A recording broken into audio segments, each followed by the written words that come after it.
What's up, everybody? This is the Digital World Podcast. Today, you are going to want to stay tuned for this whole video. I think I'm going to show you something that is going to leave you in awe. Once you connect the dots, you'll be left with your jaw dropped all the way to the floor. Now, let's get right into it. This document is called the Swift document. It's a Swift PDF. Here, let me show you the title. Society for World Integrating Financial Telecommunication, okay? And you can go and look it up, and it provides very good information.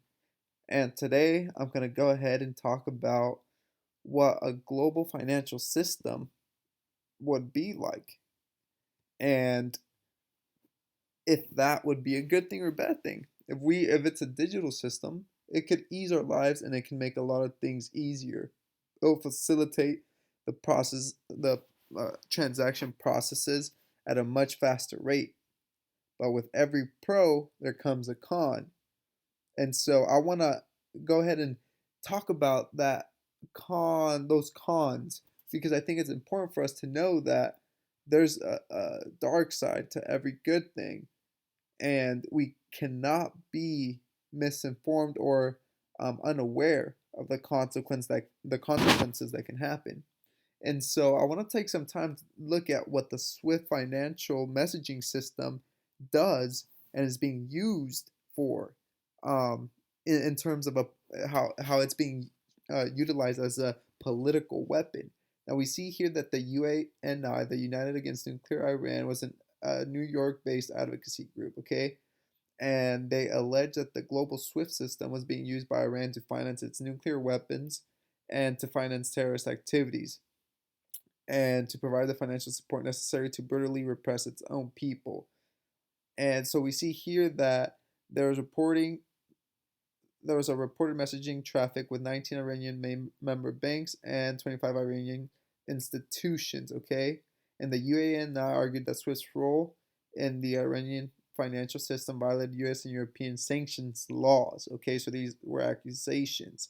Okay, and here in the Wall Street Journal, it said, and it quotes here, that these banks and institutions had sent over 1 million messages and received over 1 million messages.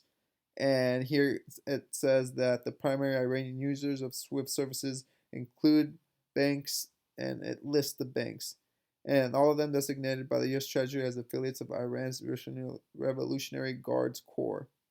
Okay, and then SWIFT responded by saying that it is committed to maintaining its role as a neutral global financial communications network, as well as continuing to comply with all relevant sanction laws in the jurisdictions in which it operates, while also assisting financial institutions to do so.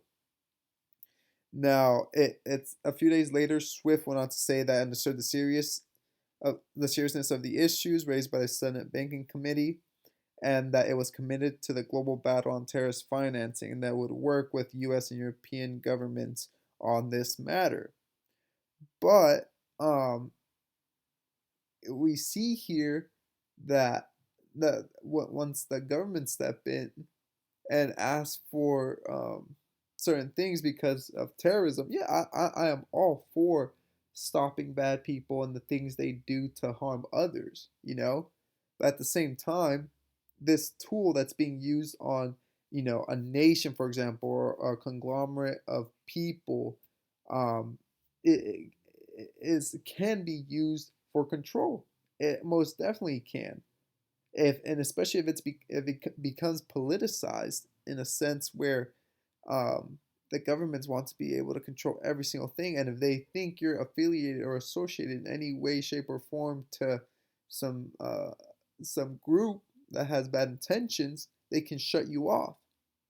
And that could be, it'd be much easier in a digital system.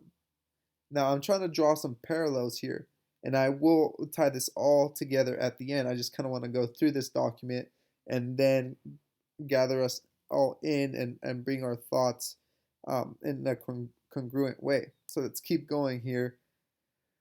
The CEO of Swift said disconnecting banks is an extraordinary and unprecedented step for Swift. It is a direct result of international and multilateral action to intensify financial sanctions against Iran.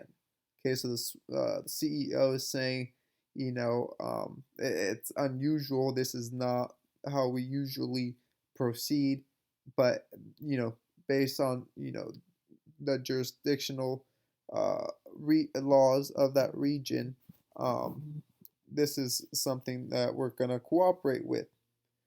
And let's see here. Then when asked to comment on these events, current Swift CEO Gottfried Leibrandt said, as a result of European legislation, we disconnected 24 Iranian banks. And they said the U.S. recently passed similar legislation mandating financial messaging networks to disconnect the banks. And this has been a watershed event because we have always maintained the position that we are like the internet. We connect everybody and we do not listen in on the conversation. And the banks have to make sure they comply with sanctions in terms of what they send over the network.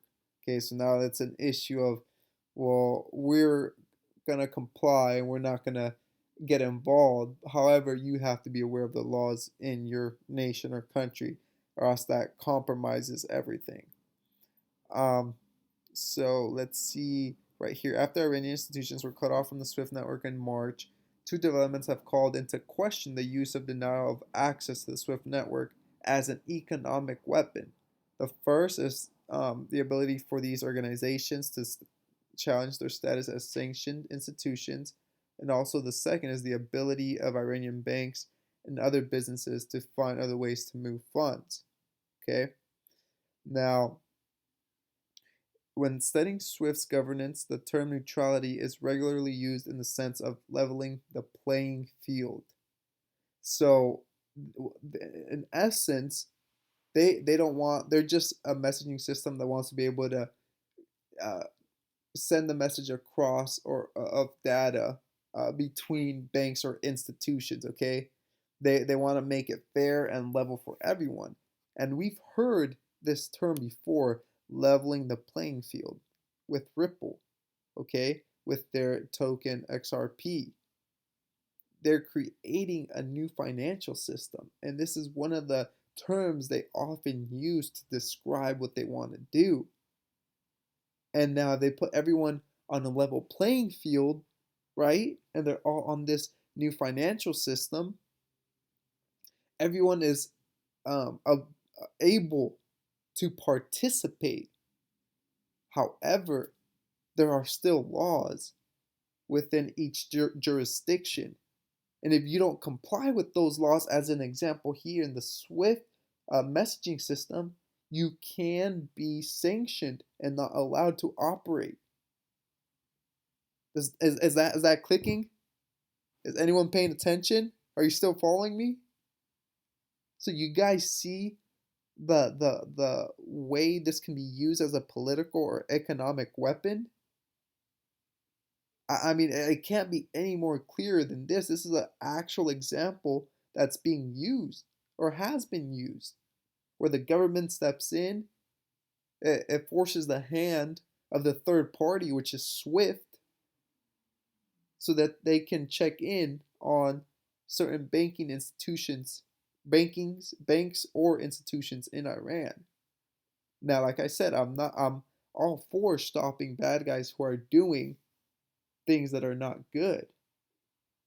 But how would that affect the average person if they happen to say you're affiliated in one way, shape, or form? Could you also be turned off? Not given access to participate? I gotta ask the question. I gotta raise it. Okay? It's just something that is coming, and it's just a matter of time. Yes, I agree that's gonna facilitate and help ease the transaction speed, but what about the cons? You know, are they one to one, or does one supersede the other? Is this a control grab, or what is it? What is it? You got to ask the question. And it's something that we need to be aware of. Now, another term that's often used in or by Ripple is they call themselves the plumbers. Let's see here. Many references made to Swift as the plumbing of financial services tend to overlook the nuances of its current position. Okay, so they refer to themselves as being the plumbers too. Ripple also refers to themselves as being the plumbers. They help facilitate these transactions. Now the parallels are here. It's I don't know how else to show you of what they're saying. Like it's written right here, and you can make the parallels to Ripple. I gotta tell you, this stuff does make you think. It does make you think in a variety of ways, and we know that Ripple is SOC2 RippleNet, sorry, is SOC2 certified. And that means that it ensures the highest standard of safety, security, and privacy. And it's very hard to achieve, but this is high level uh, grade security and privacy, which they offer. And we know Swift is also known for that. However, they have been hacked. It's antiquated. It was developed in the 70s. And with technology so advanced today, um, it could be hacked. And there's examples of millions of dollars just being lost. Now, to end this episode, I want to share this video that Digital Perspectives put up about what the new world could look like. Let's check it out. Everywhere she goes, Ouyang Haoyu is followed. What she buys, how she behaves, is tracked and scored to show how responsible and trustworthy she is. It's called the social credit system, and in one version now being tested, a person's reputation is scored on a scale of 350 to 950.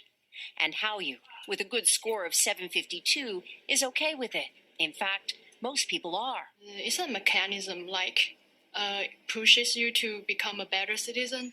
It's big data meets Big Brother, expanding how the government monitors, understands, and ultimately controls its 1.4 billion citizens. Thanks to advances in artificial intelligence and facial recognition, and a web of more than 200 million surveillance cameras. Are people bothered by privacy concerns? We think the lot of camera keep the safety is really good. We can accept it.